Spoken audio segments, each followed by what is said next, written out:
Halo, selamat berjumpa kembali dalam Leaders Corner bersama saya Frida Litwina. Sudah hampir 2 tahun Indonesia dan seluruh negara di dunia menghadapi pandemi COVID-19. Dampaknya dirasakan oleh semua lini usaha dan banyak yang menderita kerugian yang sangat besar. Namun ada sejumlah perusahaan yang justru menunjukkan kinerja yang sangat baik di tengah-tengah pandemi COVID-19. Di antaranya adalah PT Temposcan Pacific Tbk. Dalam laporan keuangan yang baru saja dirilis, PT Temposcan Pacific Tbk berhasil membukukan pertumbuhan laba usaha sebanyak 42%. Dan untuk menggali hal ini lebih dalam, sudah bersama saya Handoyo S. Mulyadi selaku founder dan owner dari Temposcan Group. Halo Pak Handoyo. Apa kabar? Baik Pak. Pak Handoyo, terima kasih sudah menerima tim CNN Indonesia di headquarter Temposcan Group ini. Sudah berapa lama nih Pak seluruh kegiatan usaha dipusatkan di gedung ini? Sekitar 2012 kami pindah kemari, jadi sudah 8 tahun lebih. Seluruh kegiatan usaha terpusat di sini, Temposcan Tower. Baik Pak. Oke, kita lanjut.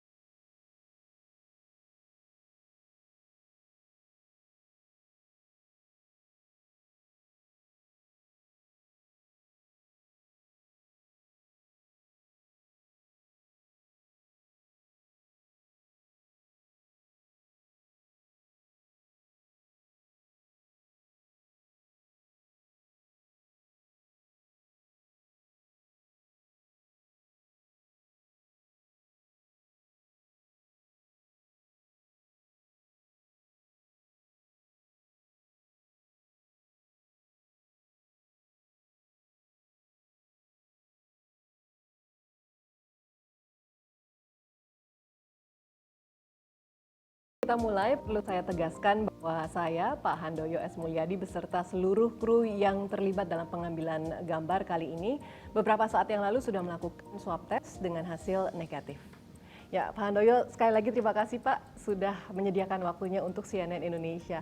Dan selamat atas pencapaian yang berhasil dicapai oleh perusahaan selama tahun 2020 lalu dengan membukukan pertumbuhan laba usaha sebanyak 42% lebih. Pastinya ada visi dan misi yang sangat tepat ini Pak dilakukan oleh manajemen sehingga ada lonjakan pertumbuhan profit yang demikian fantastis angkanya. Bisa dibagi Pak, apa rahasianya? Terima kasih Frida. Di dalam tahun 2020 kinerja itu dihasilkan oleh kerja keras dari segenap keluarga besar Temposcan, di mana mereka sudah bekerja dengan begitu penuh dedikasi, bekerja keras di suasana pandemi. Nah, pada intinya benar bahwa kerja keras itu harus kita dasari dengan core value yang ada dari Temposcan. Dan core value inilah yang memantapkan visi misi perusahaan, sehingga kami bisa memiliki satu budaya atau corporate culture perusahaan dengan baik. Di mana dengan adanya visi misi yang kita mantap tersebut, kita juga setia selalu dengan kita punya core business, yaitu pharmaceutical, consumer product, logistik, distribution, dan sebagainya. Nah, saat ini bagi kita setelah melalui tahun 2020, kita tidak lagi sedang mencari-cari jalan bagaimana mencapai target per kuartal di 2021. Sebagai company yang memiliki wawasan long term, kita sedang memikirkan sekarang adalah strategi perusahaan untuk 2022 ke depannya. Demikian. Milestone baru ini yaitu pertumbuhan laba usaha yang demikian besar angkanya. Ini tercapai saat Anda menyerahkan jabatan sebagai Presiden Direktur kepada salah seorang senior eksekutif profesional ya Pak ya di pertengahan tahun 2020 lalu. Dan kemudian sekarang Anda sejak saat itu ya sampai sekarang Anda menjabat sebagai Presiden Komisaris setelah sebelumnya menjabat sebagai CEO selama 25 tahun nih Pak Handoyo. Apa langkah yang akan diambil selanjutnya? What's next for you? Saya rasa menjabat sebagai CEO satu perusahaan selama 25 tahun bukan periode yang pendek, suatu periode yang panjang. Dan tepatnya sejak berakhirnya RUPS tahun 2020, RUPS tahunan tahun 2020, saya menduduki jabatan sebagai Presiden Komisaris. Nah, jadi pada intinya bagi saya regenerasi itu kepemimpinan perusahaan adalah suatu kewajiban saya itu salah satu tugas pokok saya ya untuk bisa mengantar penggantian atau peralihan manajemen. Nah, karena ini penting bagi ribuan karyawan-karyawati Temposcan, karena perusahaan ini harus dikelola dengan baik sehingga terus bisa survive ke depannya. Dan sebagai pemegang saham utama daripada Temposcan Group, saya melihat bahwa tidak ada juga suatu keharusan bahwa regenerasi itu harus berasal dari anggota keluarga, bahkan dari anak-anak saya.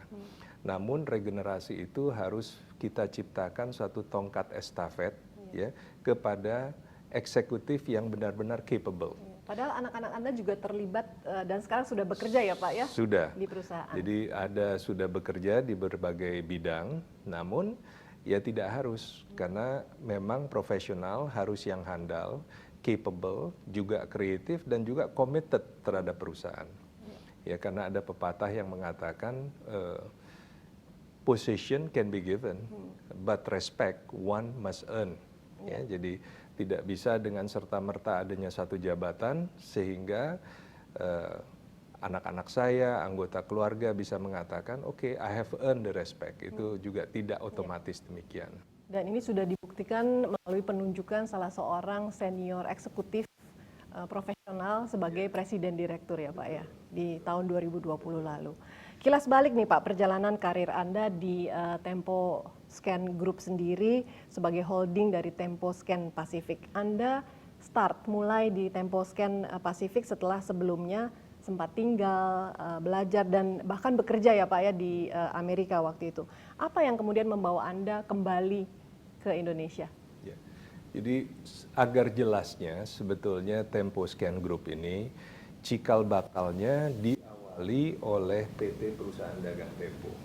Berdiri 3 November tahun 1953. Nah, sejak itu saya sendiri baru kembali dari studi saya dan saya sempat tinggal di New York dan saya kembali tahun 1989. Nah, tidak punya luxury of time, langsung saya harus terjun ya membantu. Anda punya pengalaman kerja juga ya Pak ya di New York, di perusahaan apa kalau boleh tahu? Saya bekerja di satu perusahaan kosmetika. Ya. Nah, sejak itu ya saya kembali tidak ada waktu untuk berlama-lama, langsung terjun bekerja dan menemui situasi dan kondisi perusahaan yang saat itu juga kita belum punya holding company. Jadi antara unit-unit perusahaan itu masih terjadi cross holding, cross ownership. Dan di samping itu juga tidak ada core business yang jelas, belum terdefinisikan. Nah, di samping itu juga ya saat itu mau merambah kemana-mana, miripnya sebagai pengusaha Indonesia lainnya, ya semualah ya. Sehingga juga pada saat itu mungkin Frida juga masih ingat, perizinan perbankan itu relatif masih sangat mudah, modalnya juga sangat rendah. Dan banyak sekali kemudian orang yang membuka bank dengan modal modal yang segelintir, ya. Jadi puji Tuhan, alhamdulillah kita tidak ke sana. Ya, kita tidak ke sana. Nah, sehingga dalam kondisi seperti itu saya juga melihat struktur financing, ya. Karena saat itu hampir seluruh aset-aset perusahaan itu dijaminkan sebagai collateral. Dan plus masih ditambah juga terbebani dengan adanya personal guarantee dan sebagainya. Nah, sejak itu mulai saya mencoba untuk pelan-pelan menata kembali. Ya, salah satunya saya bilang, kalau memang kita tidak punya arah yang benar, core business apa yang kita mau dalami, sulit. Makanya simple rules 80-20, ya, di mana kita memiliki core competence. Kalau kita punya core competence di pharmaceutical, consumer product, logistik dan distribusi, let's define that as our core business. And stay there gitu. Stay there and be faithful, jangan nanti oke pengen usaha ini dan sebagainya. Kalau orang bilang lapar mata, ya banyak kan? Cobaan ya Pak banyak waktu cobaan. Itu. Nah, di samping itu setelah itu kita lalu memikirkan dari beberapa unit usaha yang kita miliki, mana yang mau dijadikan subholding. Nah, kebetulan yang kita pilih saat itu adalah namanya PT Scankemi. Ya, PT Scankemi. Nah, kalau misalnya kita taruh PT Scankemi sebagai subholding, itu tidak memiliki kaitan heritage dengan Tempo. Makanya saya tambahkan di depannya Tempo. Oke. Nah, scan chemie-nya karena terlalu panjang, saya singkat scan. Nah, satu lagi adalah yang terakhir, Pacific. Untuk mengingatkan kita semua, kalau mau berekspansi, jangan jauh-jauh. Ya, cukup di kawasan Pasifik. Nah, Pak Handoyo, growing tea itu apa maknanya? Sebetulnya kita meminta saat itu, saya mengatakan kita harus punya nih ya corporate identity. Ya. Nah, saya tidak menyebutkan saat itu kita menggunakan konsultan internasional untuk come up dengan growing tea. Tapi ya kita berikan masukan. Jadi ini bukan growing tree ya, growing tea. Tea karena Tempo kan. Jadi filosofinya sebetulnya seperti budaya Jawa. Jadi seperti ya kita merambat ya kalau keluarga itu ekonominya terbatas. Misalnya anaknya belum KB ya, misalnya anaknya ada banyak 6, 7. Jadi begitu yang paling tua berkorban. Lulus SD udah mulai kerja. Biayain adiknya lagi naik terus sampai SMP. Terus langsung kerja adiknya berikutnya sehingga sampai nanti yang bungsu bisa menjadi university graduate. Itu growing tea. Ya, growing tea. Jadi filosofinya sangat Javanese, budaya Jawa. Baik, menarik sekali Pak, dan terima kasih sudah berbagi cerita mengenai Temposcan Group, cikal bakalnya. Tapi kita juga ingin tahu apa sepak terjang dari Temposcan Pacific dan Temposcan Group sesudah go public di tahun 1994 nantinya. Tapi kita akan jeda dulu, pemirsa jangan kemana-mana, Leaders Corner masih akan kembali sesaat lagi.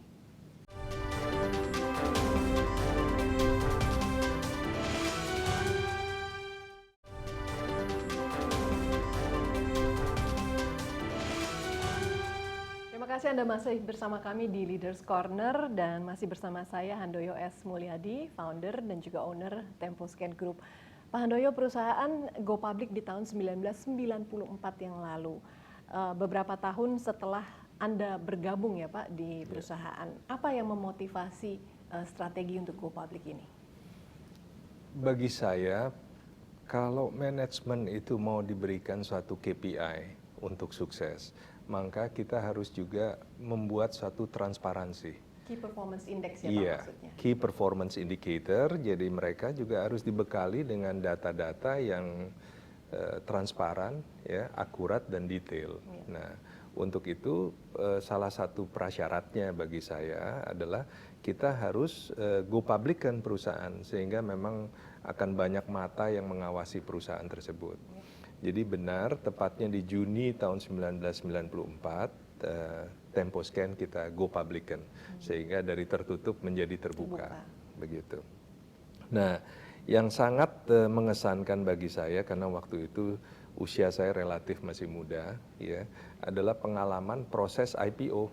Jadi proses IPO itu ya karena salah satu yang harus saya tuntaskan adalah mencari bridge financing. Tadi saya sudah jelaskan bahwa rata-rata financing facility-nya sangat mengikat terms and condition-nya. Juga collateral-nya, covenant-nya, dan sebagainya sangat mengikat. Sehingga saya carikan dulu bridge financing untuk melunasi, baru kita bisa melakukan go public dengan relatif lebih mudah. Ya. Yang saat itu sangat menjadi tantangan bagi saya adalah kesan-kesan dan persepsi para bankir. Ya, bahwa ini serius ya kan, bahwa ini orang bisa. Masih under 30 ya, kan? Pak waktu ya, itu saya ya? masih ya baru menjelang 30 ya, menjelang 30. Jadi ya lumrahlah kalau mereka ragu-ragu ya. Dan pada saat kita melakukan roadshow juga serius nih, ya kan, apa you can deliver or not dan sebagainya. Jadi itu yang tidak terlupakan pengalaman saya proses membawa Temposcan ini IPO. Demikian. Baik. Nah, Pak, setelah kemudian menjadi perusahaan publik, banyak sekali prestasi yang patut dijadikan catatan dari perusahaan ini. Di antaranya adalah kemampuan perusahaan untuk bertahan melewati krisis ekonomi di tahun 1998 lalu. Krisis ekonomi dan juga krisis politik bahkan. Apa yang dilakukan perusahaan pada waktu itu? Ini adalah satu periode di dalam sejarah karir saya yang sangat berkesan. Ini mungkin adalah tempaan hidup pertama ini yang benar-benar. Jadi ya sejak ke IPO kan demikian berbunga-bunga, ya kan, injek gas, melakukan ekspansi usaha, akuisisi dan sebagainya ya, like the sky is Dan the kalau limit. tidak salah indeks tahun 1997 juga sedang bagus-bagusnya tuh Pak Sedang ya. bagus-bagusnya, sedang berkembang. Jadi ya tentunya kita mengakumulate ya foreign loan ya. Salah satunya adalah untuk mengakuisisi perusahaan farmasi lain. Nah, ya, jadi waktu itu saya mengarrange satu kredit sindikasi ya dari beberapa bank asing dan saya cukup bangga, saya membanggakan kepada manajemen ini kita berhasil nih ya kan, kredit sindikasi, tidak ada collateral, clean basis, bunganya sangat kompetitif. Jadi ya saat itu sangat optimis, sangat bersemangat dan sebagainya. Nah, tapi sebagaimana juga perusahaan lain ya di Indonesia kita juga tidak melakukan sepenuhnya lindung nilai atau hedging. Jadi saat itu seingat saya sekitar 40% atau 130 juta US dollar yang kita hedging. Nah ini lumrah lah ya karena teman-teman pengusaha juga banyak yang melakukan hal yang sama. Saat itu kita bergulir terus, masuklah kita ke tahun 97 ya. Nah, tahun 97 masuk lagi ke bulan Mei tahun 98. Semua masih ingat. Saat itu rezim pemerintahan Orde Baru lengser. Saat itu plus juga dengan kondisi krisis ekonomi Asia, plus juga ditambah dengan krisis politik akibat lengsernya Orde Baru, terjadilah itu ekonominya lumpuh, juga demikian pula kurs rupiah yang tadinya di bawah 2.000 melemah menjadi 17.000 dan sebagainya. Harga saham pun anjlok dan sebagainya. Jadi ya sebagaimana perusahaan lain, Temposcan juga mengalami hal yang sama. Tapi puji Tuhan apa yang kita lakukan, saya mendapat juga satu insting sebagai pengusaha. Di pertengahan tahun 97 saya melakukan placement saham. Pada saat harga tinggi-tingginya saya lakukan placement. Nah, setelah saya lakukan placement tersebut ya juga saya tidak tergoda waktu itu, mungkin Frida tidak ingat, tetapi suku bunga rupiah itu bukan main. 20%, 25%, saya tidak tergoda. Proceed dari placement saham itu berbentuk rupiah, langsung saya juga convert ke US dollar. Tukar ke dolar dan sehingga cukup bisa mendapatkan jumlah dana US dollar yang cukup besar. Nah, saat itu saya melihat ya kondisi perusahaan pastilah timpang ya. Dengan adanya utang luar negeri yang begitu banyak, hanya sekitar 40% di hedging, foreign exchange loss-nya juga bertambah besar. Nah, lalu saya memiliki satu kebiasaan yaitu melakukan buka puasa bersama dengan karyawan-karyawati, ya sekalian juga kita silaturahim dan sebagainya. Nah, saat itu saya melihat ini saya bisa aja dengan dana yang begitu besar, usia juga masih 30 awal, ya saya bisa hidup tenang. Tapi bagaimana nih dengan karyawan-karyawati Temposcan? Dari situ saya terpanggil, udah saya kembalikan dan saya masukkan kembali dana tersebut ke Temposcan. Jadi itu terjadi sekitar Desember 1998. Dengan suntikan dana tersebut, Temposcan mampu untuk melunasi hutang luar negerinya. Itu di tahun 99. Nah, setelah melunasi, ternyata ada satu koran luar negeri, mungkin Frida tahu ya, Wall Street Journal. Nah, tepatnya di sekitar pada saat kita melunasi hutang itu, jurnalisnya tertarik. Karena net cash positionnya waktu itu menjadi positif ya Pak ya? Hutangnya menjadi lunas. Ya, dan dia juga heran, Mr. Mulyadi ini Anda lunasin ini nggak ada rescheduling, nggak ada haircut dan sebagainya. Jadi dia lalu meminta wawancara kepada saya. Saat ini saya taruh di figura nih ya artikel tersebut karena saya juga mengatakan kepada putra-putra saya ya mungkin ini warisan terbesar, yaitu reputasi, gitu. Dan Karena Anda ditulis. masih 30-an ya waktu itu ya? Iya, jadi mudah-mudahan ya reputasi di dalam dunia bisnis adalah emas. Itu yang harus terus kita jaga. Dan di artikel itu dituliskan bahwa Temposcan might be the first company to prepay its foreign debts obligation since the country economic and political crisis. Jadi maknanya itu sangat besar buat saya. Demikian. Baik Pak, menarik sekali ya bagaimana Temposcan Pacific berhasil melewati krisis tahun 98 dan bahkan menjaga reputasinya hingga saat ini.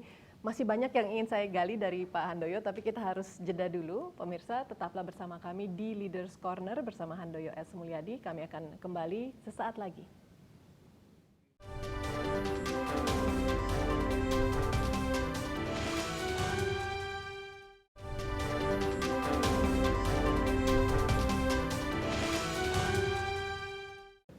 Anda masih bersama kami di Leaders Corner dan masih bersama saya, owner dan juga founder dari Temposcan Group, Handoyo S. Mulyadi.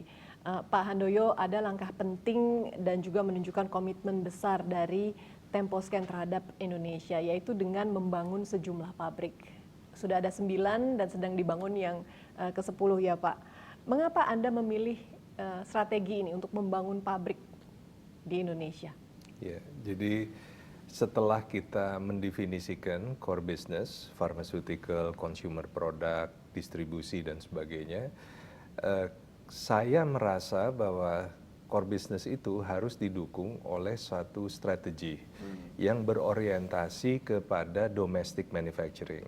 Ya, karena domestic manufacturing sangat penting untuk kita bisa mengembangkan produk-produk Indonesia yang bermutu. Nah, itu yang melandasi kenapa kita terus walaupun situasinya juga belum menentu sejak reformasi, kami terus bangun pabrik. Ya, sekarang sudah berjumlah 9 dan saat pandemi kita memulai konstruksi yang ke-10 begitu. Nah, terkait dengan hal ini belum lama saya baca di media, saya cukup bahagia saya mendengar Presiden Jokowi mengatakan bahwa cintailah produk-produk Indonesia. Ini bukan iklan ya, jadi ini kutipan beliau begitu. Nah, jadi tapi yang mungkin kita harus dalami sendiri lebih lanjut adalah kira-kira definisi dari produk Indonesia itu apa sih? Ya, ini at least dari perspektif saya. Ya, jadi produk Indonesia paling tidak harus punya DNA Indonesia. Nah, kalau DNA-nya Indonesia apa ya? Paling nggak merek Indonesia lah. Jangan merek asing yang sudah diproduksi di Indonesia tiba-tiba ngikut, ya kan, ikut dong saya produk Indonesia. Nah, itu satu. Nah, kedua adalah juga kalau diproduksi di Indonesia ya menggunakan tenaga kerja Indonesia. Saat ini kami bersyukur, alhamdulillah hampir 100% kami menggunakan tenaga kerja Indonesia. Berapa Jadi, banyak Pak jumlah karyawan yang dipekerjakan? Sekarang 10.000 lebih. Sudah ada 10.000. 10.000 lebih. Jadi itu kita tidak menggunakan expat sama sekali. Kenapa? Karena putra-putri bangsa Indonesia cerdas. Ya, jadi buktinya saya bisa membangun 9 pabrik sekarang yang ke-10 semuanya dengan sumber daya manusia Indonesia. Ya, kita tidak menggunakan. DNA-nya pure Indonesia. Correct. Nah, terakhir juga adalah kalau bisa teknologi dan R&D-nya juga dikembangkan oleh SDM Indonesia. Jadi ini saya sumbang saran ke pemerintah, ya jadi jangan sampai disebut produk Indonesia tetapi tidak memiliki DNA Indonesia. Jadi DNA Indonesia adalah satu elemen penting. Demikian. Nah, setelah itu memang kita melihat saat kita membangun 9 pabrik tersebut, itu kita awali setelah melunasi hutang tahun 99, terus bergulir naik. Loh, kok banyak nih teman-teman pengusaha malah tutup pabriknya. Karena mungkin mereka tidak mau menghadapi situasi perburuhan yang cukup rumit saat itu. Juga masih belum stabilnya situasi ekonomi dan politik. Karena manufacturing kan perlu long term. Jadi kebanyakan saya tanya produknya dapat dari mana? Udahlah nggak pusing, saya import aja dari Cina, saya import dari India, saya import dari mana-mana. Nah, yang saya melihat saat itu, waduh, ini jangan sampai kita bergulir menjadi trading orientation. Ya, karena kalau trading orientation, at least bagi saya, itu tidak bisa juga membuat pengusaha-pengusaha kita nih tahan banting. Ya, juga tidak bisa memberikan mereka sebagai long term orientation. Nah, dan juga salah satu hal yang penting, local manufacturing atau domestic manufacturing adalah katalis untuk kita bisa melakukan teknologi transfer. Okay. Kalau kita nggak punya manufacturing, bagaimana teknologi transfer? Ya, jadi kira-kira demikian. Jadi itu adalah suatu trade-off yang dipilih oleh perusahaan untuk membangun pabrik instead of hanya berdagang saja atau mengimpor barang dari luar, karena ada transfer of knowledge, ada transfer of technology juga yang bisa didapat oleh perusahaan ya Pak ya. Jadi hampir 99% produk Temposcan adalah hasil produksi dalam negeri. Oke. Nah, sistem distribusi nih Pak Handoyo tentunya harus baik dan menjadi kunci sukses dalam industri Anda. Bisa dijelaskan sistem atau strategi integrated supply chain yang sudah dijalankan oleh perusahaan selama ini Pak? Ya. Jadi tidak ada satu produsen pun di Indonesia yang tidak menganggap bahwa distribution merupakan challenge. Ya memang kita tahu negara kepulauan, ribuan pulau, dan saat ini juga sarana transportasi, apalagi di luar Pulau Jawa juga masih sangat terbatas. Jadi ini adalah challenge yang bukan hanya dialami segelintir pengusaha, mayoritas mengalami kendala tersebut. Nah makanya sejak awal, sejak kita mencetuskan core business logistik dan distribusi, ini adalah supaya membuat sinkron, ya objektif bisnisnya sinkron. Karena kalau kita mau mengembangkan produk-produk kita, sukses pemasarannya tanpa distribusi yang kita miliki secara internal akan sulit. Karena kebanyakan para distributor dia hanya memikirkan short term profit. Padahal kalau produk itu mau sukses, pertama kita harus spreading dulu. Sampai ke retail-retail grassroots bawah. Nah setelah itu juga service levelnya harus kita tingkatkan.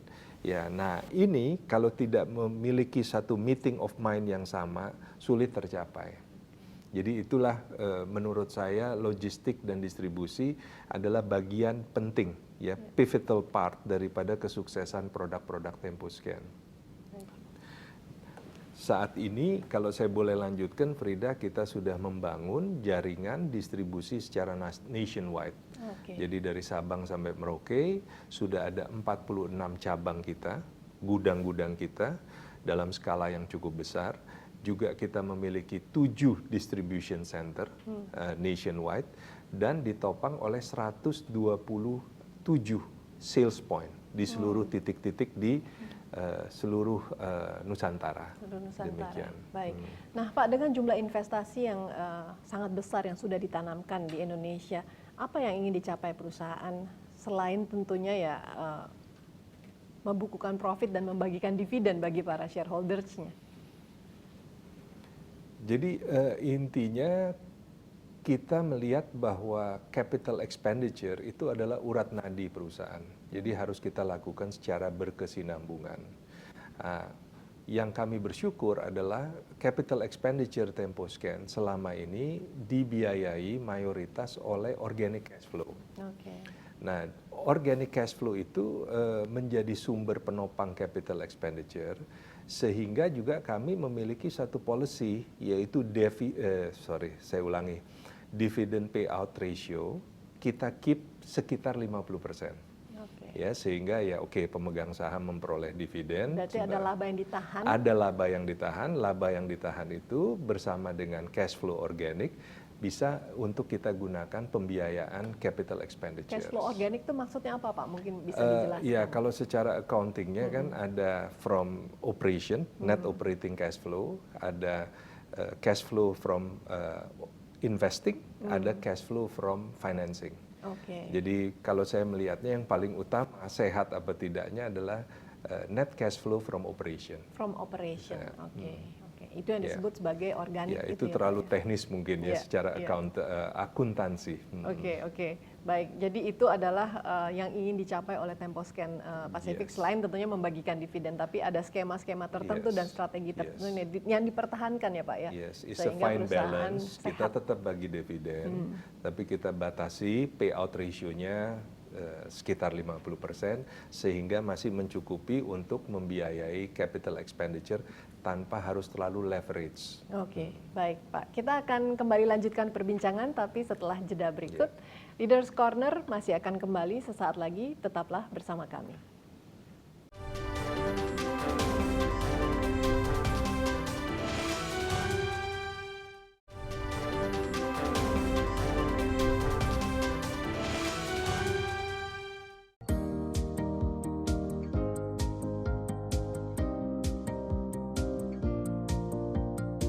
Terima kasih Anda masih bersama kami di Leaders Corner bersama saya Frida Litwina dan juga bersama Handoyo S. Mulyadi, founder sekaligus owner dari Temposcan Group. Dan saya ingin menjelaskan sekali lagi bahwa saya, Pak Handoyo dan seluruh kru yang bertugas dalam pengambilan gambar kali ini sudah melakukan tes swab dan hasilnya negatif.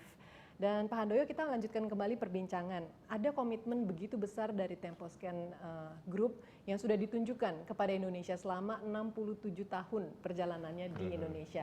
Saya juga melihat ada awareness yang begitu tinggi ditunjukkan oleh perusahaan melalui program-program CSR-nya. Sejauh ini sudah berapa banyak Pak penerima bantuan mungkin dari CSR program Temposcan Group? Terima kasih Frida. Mungkin sebelum saya bicara mengenai CSR secara spesifik, mungkin bentuk-bentuk lain daripada komitmen Temposcan, yaitu antara lain adalah saat kita melunasi hutang pada saat krisis ekonomi tahun 97-98, itu bagi saya adalah wujud daripada komitmen Temposcan terhadap juga mengembangkan citra pengusaha-pengusaha Indonesia.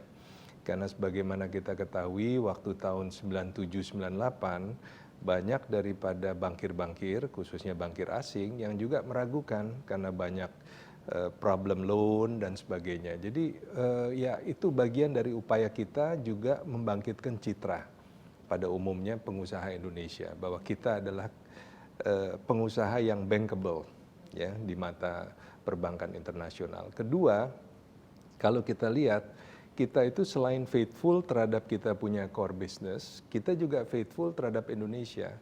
Karena mayoritas daripada aset Temposcan Group semua berdomisili di Indonesia. Karena kenapa? Ya memang Temposcan lahir, tumbuh dan berkembang di Indonesia. Jadi ini adalah juga wujud komitmen. Dan di samping itu kami tidak menerapkan trading mentality, tapi kita lebih membangun domestic industry.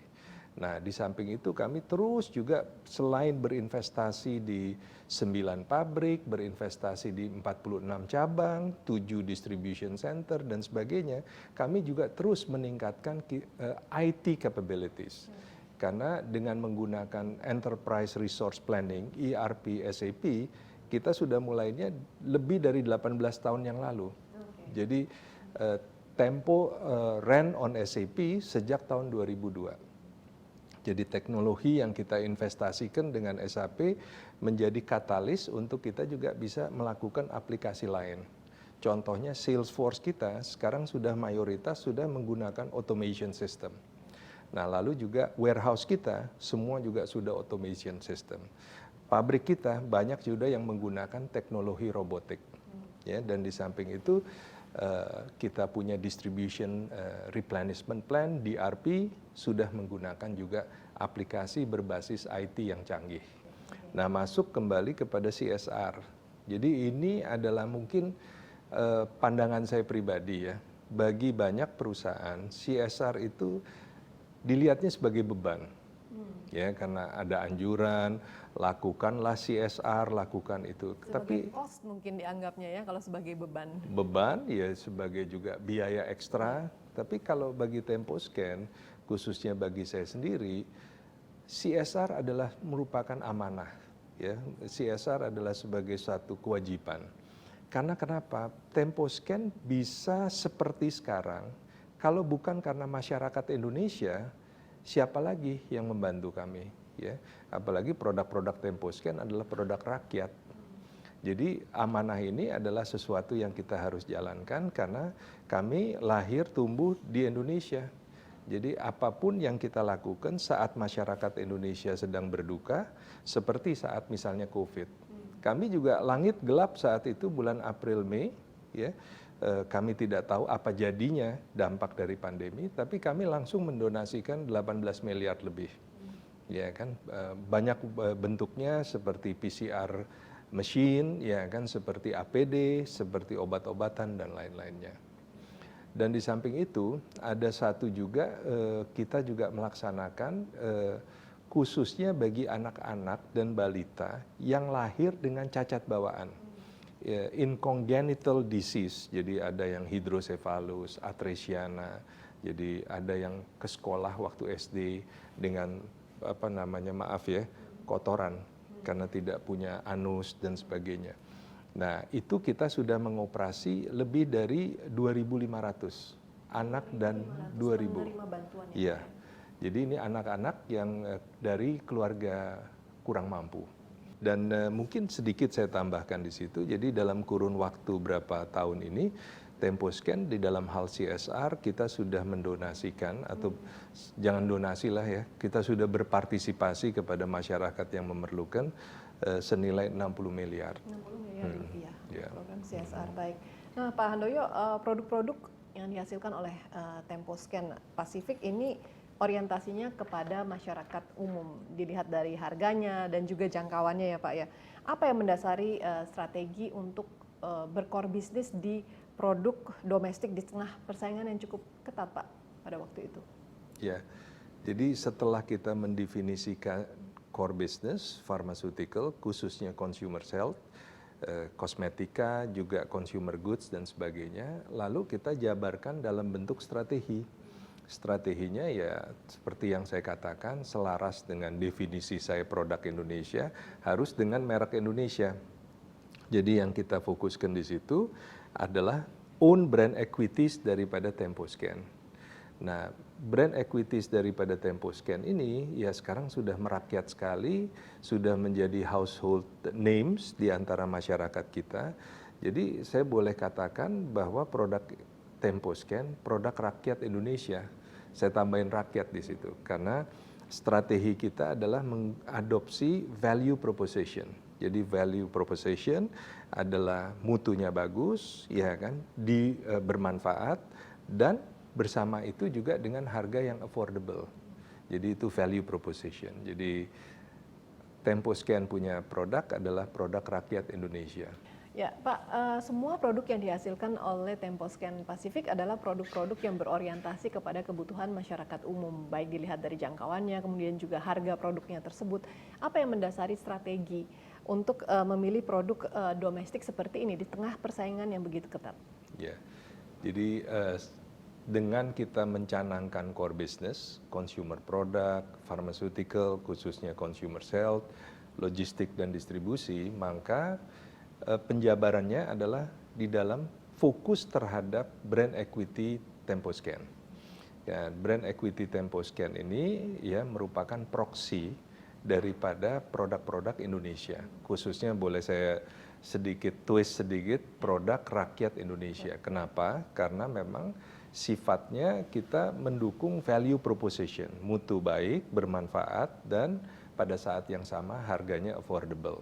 Sehingga sekarang sudah menjadi household names di rumah-rumah masyarakat Indonesia. Karena harganya terjangkau, mutunya baik. Sebagai contoh, misalnya kita melihat bahwa kita berhasil menempatkan brand equity dari Temposcan menjadi tuan rumah di negara sendiri. Contohnya Bodrex, contohnya Oskadon. Ya ini bukan kata saya, ini berdasarkan market research. Memang market share kita yang tertinggi. Jadi kita nomor 1 di pasar untuk produk analgesik. Lalu juga misalnya seperti Hemaviton. Hemaviton ini adalah produk brand equity untuk vitamin dan saat ini juga menduduki posisi nomor 1 di pasar. Bukan kata saya tapi kata research ya. Demikian juga Bodrexin untuk obat penurun demam anak-anak. Demikian juga Neoremasil untuk anti rematism, itu semua nomor 1. Nah demikian juga body care kita seperti Marina, ya itu juga menduduki peringkat nomor 1. Bahkan juga lebih tinggi market share-nya secara volume dibandingkan oleh produk-produk multinasional. Juga My Baby adalah produk perawatan bayi yang juga merupakan market leader di segmennya. Ya, dan yang terakhir adalah Vidoran. Jadi Vidoran ini adalah produk yang menaungi nutritional for children. Jadi untuk baik susu bayi maupun pertumbuhan anak. Ini ada ceritanya sedikit nih Vidoran ya. Ini juga sesuai dengan core value. Jadi dari dulu saya pengen memang masuk ke segmen produk susu anak. Ya, karena kenapa? Yang mungkin banyak kita tidak tahu, saat ini tingkat kelahiran bayi di Indonesia itu adalah 4,8 juta jiwa rata-rata per tahun. Jadi bisa dibayangkan Frida itu hampir sama dengan 1 kali penduduk Singapura. Iya. Setiap tahun Indonesia mencetak produk populasi Singapura. Nah, namun sayangnya sebelum Temposcan berperan aktif berkompetisi di kategori ini, nah harga produknya kebanyakan sangat mahal, ya, sangat mahal atau paling tidak cukup tidak affordable begitu. Nah, dan di situ sangat menyedihkan adalah jadi banyak sekali masih bayi dan balita. Bayi tentunya kita harus mengedepankan ASI, itu mandatory. Namun bila perlu menggunakan susu bayi dan disambung dengan susu pertumbuhan anak. Nah, ini kebanyakan kalau tidak mampu diberikan Tajen. Ya, itu ada mengerti ya Tajen. Lalu diberikan juga susu kental manis yang sebetulnya isinya gula. Lalu juga full cream yang juga untuk balita belum tepat karena banyak mengandung fat. Nah, saya sedih saat itu. Makanya kita luncurkan nutritional product, children nutritional product dengan merek Vidoran. Dan saat ini, masih dengan saat ini kita adalah yang the most affordable. Saya senang sekali dan ini terbukti sekali kita bermanfaat. Kalau tidak, kita tidak memiliki compounded annual growth, CAGR, sales kita di atas 60%. Sejak diluncurkan 6 tahun yang lalu. Baru 6 tahun ya? Baru 6 tahun. Padahal segmen tersebut ya sedang mengalami penurunan. Bahkan kalaupun tumbuh hanya single digit. Vidoran ini CAGR-nya 60%. Dan sekarang kami sangat bersyukur bahwa Vidoran ini sudah menempati posisi ketiga hanya dalam 6 tahun. Jadi adalah masuk dalam 3 besar. Demikian. Jadi ini contoh lagi kenapa kita fokus kepada own brand equity, produk rakyat Indonesia yang didukung oleh strategi manufacturing domestik. Baik, Pak Handoyo tadi sering kali disebutkan core business dan juga core values. Core business kita sudah membahas tadi di segmen-segmen awal, tapi masih ada yang ingin saya tanyakan mengenai core values nih Pak. Tapi kita sambung pembicaraannya setelah jeda berikut ini. Pemirsa tetaplah bersama kami, Leaders Corner masih akan kembali sesaat lagi.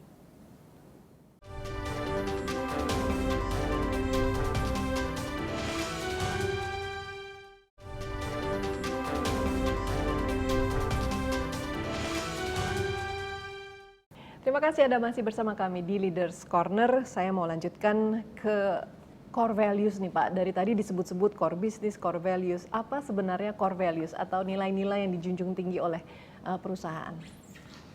Jadi core value Temposcan kita ada 5. Tapi saya tidak untuk waktunya terbatas. Jadi saya tidak usah mengulangi lagi kejujuran, bertanggung jawab, bermanfaat, kerja keras dan semuanya karena tadi pada saat saya menjelaskan perjalanan sejarah daripada Temposcan itu semuanya sebetulnya sudah terwujudkan. Ya, Pak, ya? Mungkin satu hal yang perlu saya tekankan di sini adalah core value kelima. Ini saya secara pribadi sangat meyakininya, yaitu adalah kesetaraan. Nah, mungkin bagi sebagian orang pada saat mendengar kesetaraan itu apa, ya? Jadi kita di Tempo ini berkeyakinan bahwa dari ribuan karyawan-karyawati Temposcan Group, semua memiliki kesempatan yang sama untuk berkembang berkarir di Temposcan. Tanpa harus memperhatikan, dari ras apa, dari suku apa, dari agama apa, keluarga kaya, keluarga miskin, enggak. Jadi kita sangat anti terhadap sikap-sikap demikian. Ya, jadi kita ingin kesempatan untuk berkarir itu terbuka seluas-luasnya untuk setiap karyawan-karyawati Temposcan. Ya, ini mungkin pada saat saya cetuskan mengenai core value ini, ada satu keyakinan saya sendiri. Jadi tidak ada satupun anak manusia yang waktu kita masih belum dilahirkan atau saat ibu kita mengandung, itu dia bisa milih, ya kan, bahwa dia bisa milih, oh saya mau dari keluarga kaya, saya mau rasnya ini, saya mau sukunya ini, kan nggak ada. Begitu bayi itu lahir, ya udah given, that is the family he or she akan grow up with. Nah, jadi kenapa hal tersebut harus menjadi, perbedaan tersebut menjadi disadvantages? Ya kan, yang seharusnya itu adalah sesuatu yang tidak boleh menjadi disadvantages. Ya kan, karena kita harus juga filosofinya adalah democratizing opportunity, kesempatan yang sama bagi semuanya. Dan itu kita jabarkan juga, Frida, mungkin sekarang banyak sekali di social media, di mana online publication, bahwa sekarang ada dorongan untuk board of director itu imbang, ya, direksinya wanita juga cukup dan sebagainya. Dan saat ini yang dapat saya ceritakan di sini bahwa memang udah lama, ya, bahwa in the board of Temposcan Pacific women dominates, ya kan, majority adalah women. Jadi istilahnya di Temposcan ini bagi wanita nggak ada glass ceiling, the sky is the limit, demikian. Oke, bicara mengenai tadi asal muasal seseorang, keluarga tentunya, dan juga peranan wanita dalam perusahaan. Tidak terlepas nih Pak dari Ibu Kartini Mulyadi, ibunda Anda. Kalau orang bicara mengenai Temposcan Group, nama yang terlintas mungkin nama Kartini Mulyadi pun ikut tersirat begitu. Apa peranan seorang Kartini Mulyadi dalam hidup Anda dan juga bagi perusahaan ini mungkin? Sosok Kartini Mulyadi adalah sosok panutan utama saya. Ya, ya saya sangat bangga lah menjadi putranya beliau. Ya, dan Bu Kartini Mulyadi bersama dengan satu lagi bude saya, Bu Dian Tamsil. Ini adalah dua wanita yang benar-benar berjasa dalam kehidupan saya. Karena mereka memberikan saya aspirasi, memberikan saya dorongan, support dan sebagainya. Ya, karena memang faktanya saya ini anak yatim. Jadi sejak usia umur 8, ayah saya sudah wafat. Ya, jadi memang kedua sosok figur wanita ini menjadi sangat penting dan saya bersyukur dan berterima kasih telah membawa saya kepada posisi seperti saat ini. Nah, dalam konteks misalnya Bu Kartini Mulyadi dalam menjalankan usaha, karena beliau profesinya kan lawyer. Jadi tentunya kan jelas berbeda dengan bidang usaha. Ayah jadi Anda juga kalau tidak salah lawyer ya Pak? Lawyer. Lawyer juga. Ya, jadi dua-duanya SH. Ya, jadi di sini intinya beliau tidak terlibat di dalam bisnis karena memang bidangnya berbeda. Dan intinya yang masih terlibat adalah bude saya, Bu Dian Tamsil. Saat ini beliau masih menjabat sebagai Presiden Komisaris di holding company Temposcan Group. Ya. Nah, tapi kami memiliki hubungan sebagai pemegang saham utama. Hubungan kami sangat erat, baik sebagai keluarga maupun juga bertukar pikiran secara profesional dan sebagainya. Jadi pemegang saham utama nih istilahnya kompak, ya kan, kompak. Jadi visi misinya sama, demikian. Baik, baik. Kita sudah sampai di penghujung perbincangan kali ini. Sekali lagi saya ingin mengucapkan terima kasih kepada Pak Handoyo atas waktunya yang diberikan kepada kami. Sudah 1 jam nih Pak, tidak terasa kita berbincang-bincang. Semoga Temposcan Pacific dan Temposcan Group dapat terus sukses dan memberikan sumbangan bagi seluruh masyarakat Indonesia dan membanggakan kami semua sebagai salah satu perusahaan yang patut ditiru dan menjadi inspirasi juga bagi perusahaan-perusahaan lainnya.